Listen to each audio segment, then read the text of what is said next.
మేమే చేసుకొని మాట్లాడుకుందాం. దిశ చట్టం అనేది చట్టబద్ధత కల్పించారా? దిశ పోలీస్ స్టేషన్ ఏర్పాటు చేశారు, దిశ యాప్ ఏర్పాటు చేశారు, కాదని చెప్పట్లే. మీరు ఏదైతే దిశ యాప్ వల్ల ఫలానా కడియంలోని ఒక మహిళ హత్య చేయబడింది, అది జరిగేదా అని అడిగారు కదా. దయచేసి నాకు అవకాశం ఇవ్వండి. నిజంగా దిశ యాప్ ద్వారా లాస్ట్ లెక్కలు తీద్దాం. దిశ యాప్ ద్వారా ఎంతమంది మహిళలు రక్షింపబడ్డారు ఒకసారి మీరే చెక్ చేసుకోండి. ఆ దిశ యాప్ లో ఎటువంటి శానిటీ లేదు కాబట్టి ఈ రోజు ఆ దిశ యాప్ ని కూడా మేము పక్కన పెట్టి కొత్తగా శక్తి యాప్ అని తీసుకొచ్చి ఆ యాప్ కూడా నెట్వర్క్లు పనిచేయని చోట కూడా మహిళ ఇబ్బంది పడితే ఇమీడియట్ గా యాప్ ద్వారా నియర్ బై పోలీస్ స్టేషన్ కి ఇన్ఫార్మ్ చేయడానికి రూపొందించేటట్టుగా ఈరోజు శక్తి యాప్ ని మేము ఏర్పాటు చేస్తున్నాం.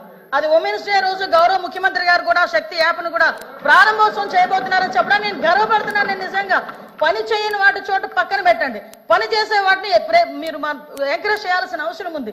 లేని దిశ చట్టాన్ని తీసుకొచ్చి 5 సంవత్సరాలు దిశ చట్టం దిశ చట్టం దిశ చట్టం దిశ పోలీస్ స్టేషన్ దిశ డిఎస్పీ దిశ ద్వారా మేము కంప్లైంట్ ఫ్లోట్ చేసాం.